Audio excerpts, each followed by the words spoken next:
Le Real Madrid vient de l'emporter 1-0 sur la pelouse de la Real Sociedad.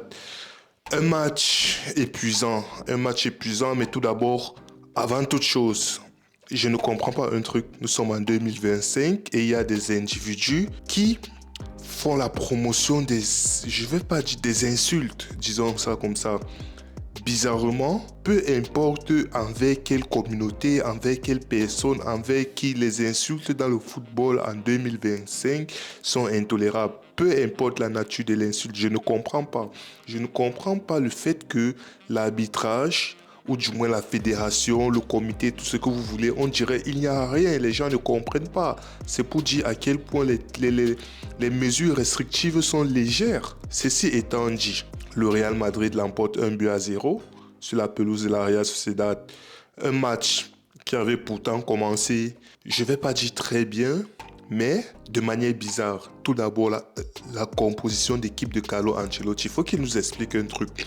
Il nous fait une composition d'équipe une fois de plus inédite.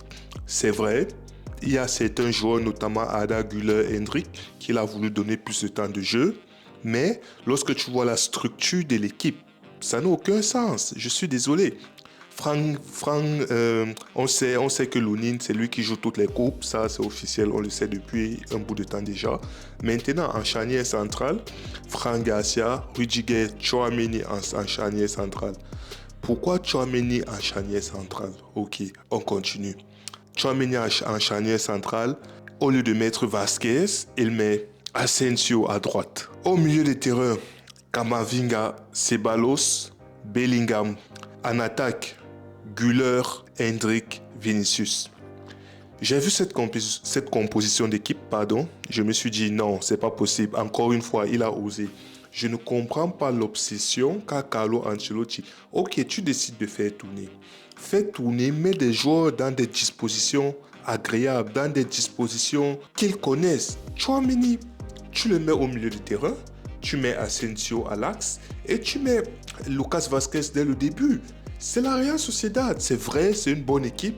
Ils sont quoi, quatrième, si je me rappelle bien. Quatrième, bref, je ne connais pas exactement à quel niveau ils sont placés. Mais c'est une bonne équipe, mais pas au point où on doit avoir peur à un niveau, je ne sais pas moi. Je sais pour la nécessité de mettre Tchouaméni en défense et Asensio à droite.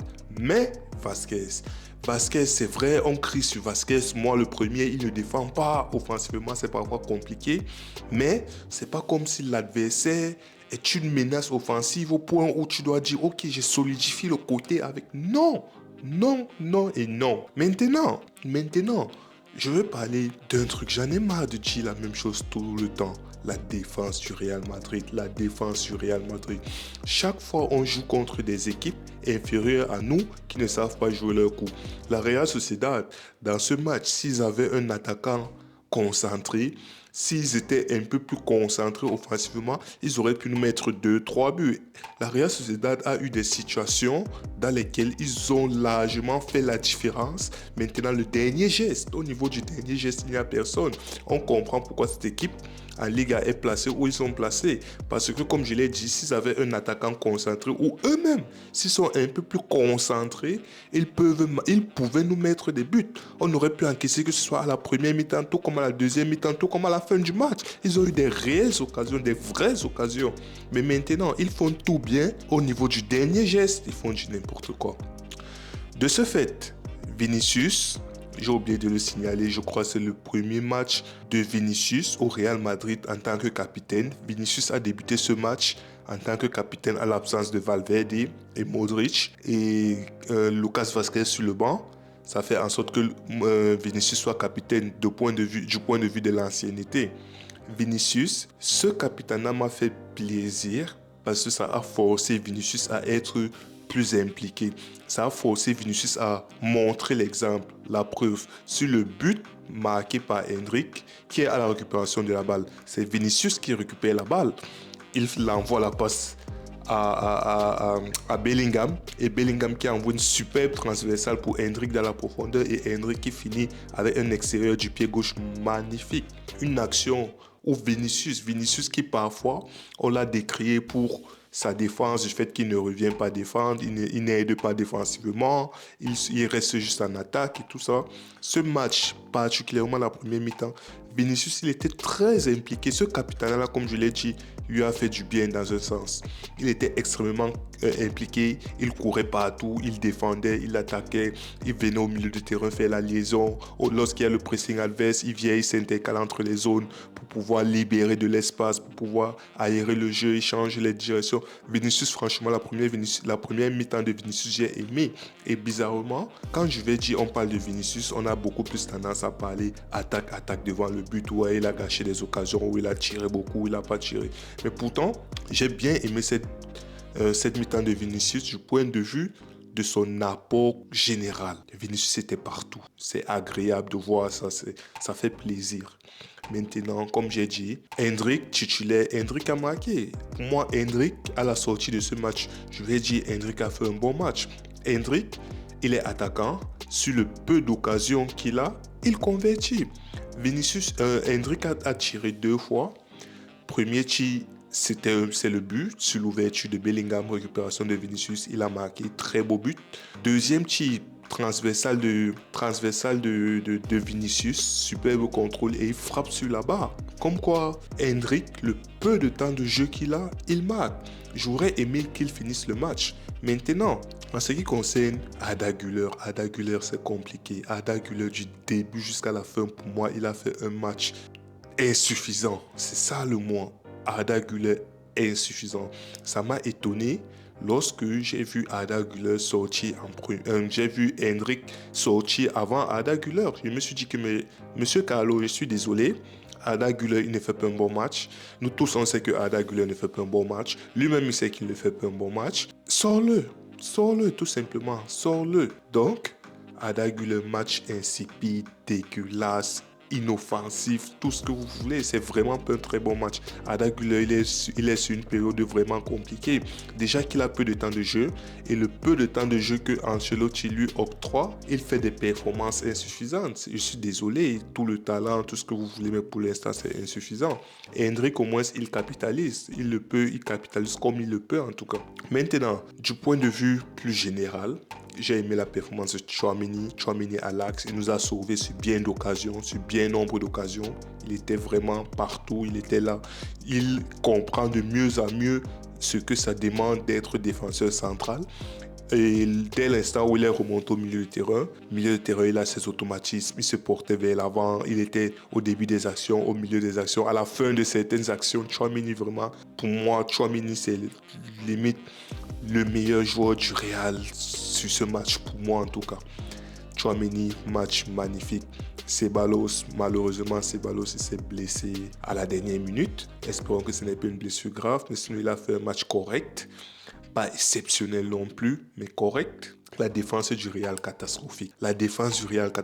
Aujourd'hui, on n'encaisse pas, mais on n'encaisse pas du fait qu'on a très bien défendu. Non, on n'encaisse pas du fait que les attaquants adverses ont très mal joué leur coup. Les attaquants adverses avaient des occasions réelles, mais ils ont fait du n'importe quoi au moment de la finition, au moment du dernier geste qui leur a manqué. Bellingham match, c'est pas un match fameux. Vers la fin du match, il a été un peu plus en vue, il a tenté des frappes, une frappe repoussée par le gardien, une autre frappe contrée, repoussée aussi par le gardien. Bellingham, un match, il a fait des passes, il a fait défensivement, il était présent, offensivement. Il était présent, pas trop comme à son habitude, mais il était quand même présent. C'est quand même lui qui donne la passe exceptionnelle sur Endrick qui marque. C'est lui qui, vers la fin du match, qui a provoqué quelque chose. Il a tiré, il a tenté, avec plus ou moins de réussite. Camavinga, bon. Camavinga, c'est vrai, c'est compliqué actuellement, mais Camavinga, sur ce match, que demander de plus? Il a défendu, il a intercepté, il a fait de son mieux. Camavinga, c'est un match ok. Ce n'est pas ouf, ce n'est pas nul, c'est ok pour moi. Il est juste dans la moyenne. Donc, il a fait ce qu'il fallait, il devait faire. Fran Garcia, comme je dis, je ne comprends pas. Ancelotti, il y a des moments où il a une vision que, franchement, il est le seul à voir.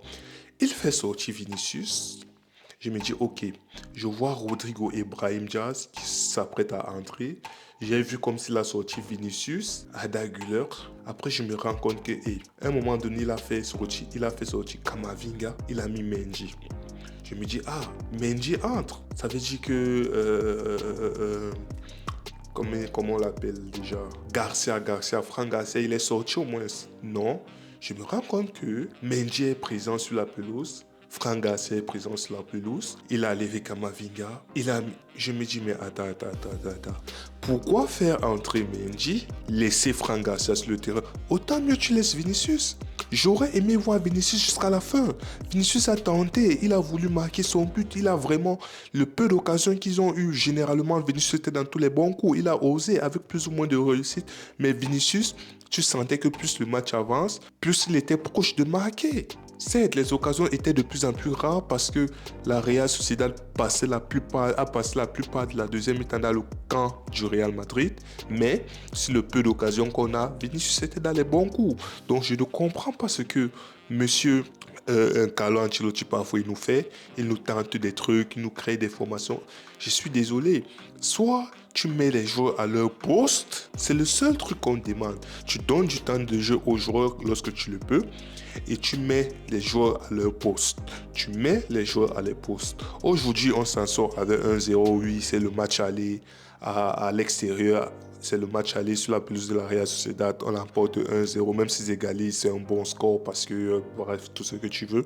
Mais ça n'empêche pas de créer des certitudes, si je peux dire ça comme ça, des certitudes. Parce que le fait, tu mets Franck Garcia je sais même pas c'est quel poste qu'il a mis, milieu de terrain, milieu gauche, ailier, on ne sait même pas. C'est-à-dire, Monsieur Ancelotti, lui, c'est abusé. L'entrée de Rodrigo, Brahim Diaz, ils n'ont rien apporté. Rien extrêmement neutre.